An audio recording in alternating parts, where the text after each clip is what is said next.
अस्सलाम वालेकुम नाजरीन।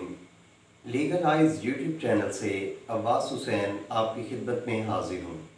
नाजरीन, आज का जो हमारा टॉपिक है वो है गैर फितरी जो फ़ेल हैं और जो ज़िना बिल जब्र के कवानीन हैं और जो उसकी सज़ा है, हम उसको डिस्कस करेंगे।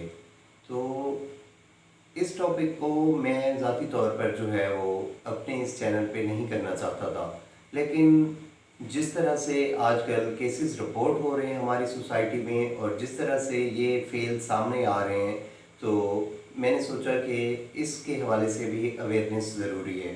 इस वजह से हम डिस्कस करेंगे कि जो ताज़ीराती पाकिस्तान के तहत जो सज़ाएँ पहले से मौजूद हैं, जो पाकिस्तान पीनल कोड के हवाले से जो सज़ा एग्ज़िस्ट करती है वो क्या है, और इसमें तब्दीली की वजूहात क्या हैं, और जो तब्दीली लाई जा रही है वो क्यों ज़रूरी है, और किन किन अवामिल में मुलज़िम जो है वो किस तरह से सज़ा से बच जाते हैं, ये चीज़ें हम डिस्कस करेंगे। तो मेरा कहने का मकसद ये है कि ताज़ीरात पाकिस्तान के तहत जो है, जो भी शख्स वो जिनसी फेल करता है किसी लड़के के साथ, यानी कि गैर फितरी जब वो अमल करेगा, तो उस पे जो पाकिस्तान की ताज़ीरात पाकिस्तान के तहत जो दफ़ा लगेगी वो होगी 377, और उसके तहत जो सज़ा है वो ऑलरेडी मौजूद है।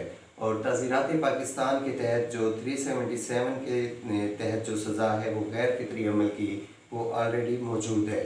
और जो किसी लड़की के साथ बालिग किसी औरत के साथ जब इस तरह का फेल कोई करेगा जिनसी, तो उस पे जो है 376 दफ़ा जो है वो लगती है, और उसमें भी सज़ा मौजूद है। और वो सज़ा जिस तरह से उम्र कैद है, और अगर गैंग रेप किया जाएगा तो उसमें जो है वो सरेआम फांसी आप ले सकते हैं। लेकिन कहने का मकसद ये है कि अभी जो है ये बातें सुनने में आ रही हैं कि जो भी इस किस्म के फेल का मुर्तकिब होगा उसको जो है वो नाकारा बना दिया जाएगा जिनसी तौर पर।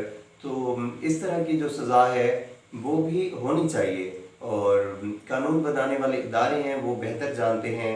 लेकिन कहने का मकसद ये है कि ऑलरेडी जो कानून एग्ज़िस्ट करता है, क्या वो सज़ा एक्सपायर हो गई है, क्या वो कानून एक्सपायर हो गया है?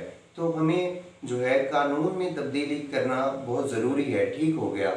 लेकिन जो कानून नाफिज करने वाले, जो सज़ाओं पर अमल दरामद करवाने वाले जो इदारे हैं, उनको ये तो देखना चाहिए कि ऑलरेडी सज़ा मौजूद है, तो जो मुलजिम है, जो मुजरिम है, वो बच क्यों जाते हैं और सज़ा से किस तरह से बच जाते हैं। तो वो जो एक तफ्तीश का अमल है उसको भी देखा जाए कि उसको कैसे आपने तब्दील करना है, और एक तफ्तीश का जो अमल है उसको कैसे शफाफ बनाया जाए, और ऐसे कौन कौन से अनासिर हैं, ऐसे कौन कौन से जो अवामिल हैं जो इंसाफ के हसूल में जो है वो रुकावट पैदा करते हैं।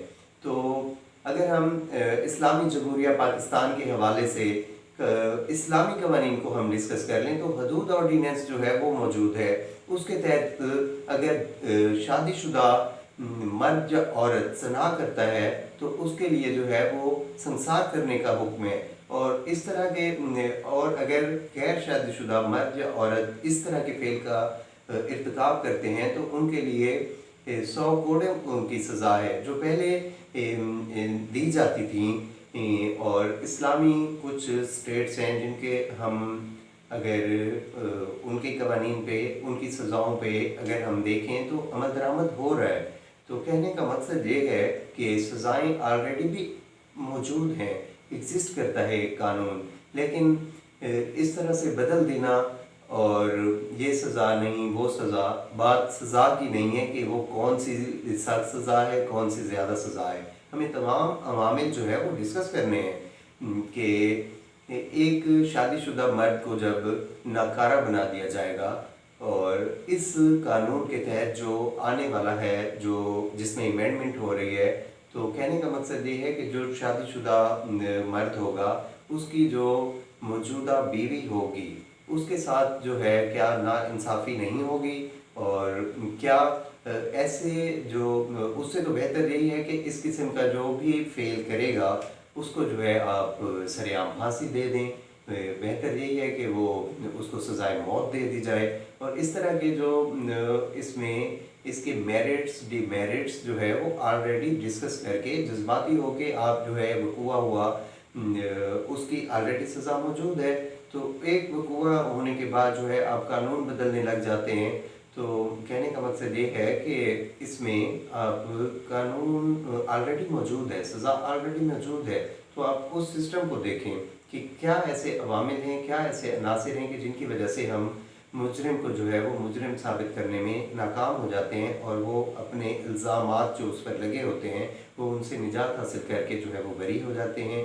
तो इस हवाले से जो है कहने का मकसद यही था मेरा इस वीडियो के तहत, इस वीडियो में, कि कानून जो पहले से मौजूद हैं उनमें सज़ाएँ मौजूद हैं, तमाम जो है वो कवानीन मौजूद हैं। तो उसके बावजूद भी तब्दीली जो है हमें कहाँ पे करनी है? क्या हमें सिस्टम में तब्दीली करनी है, तफ्तीश के अमल में तब्दीली करनी है, या सिर्फ सज़ा को बदलना है? बहुत शुक्रिया। आज के टॉपिक में बस इतना ही। मज़ीद हम मिलेंगे एक नई वीडियो के साथ। अब्बास हुसैन को इजाज़त देंगे। बहुत शुक्रिया। अल्लाह हाफ़िज़।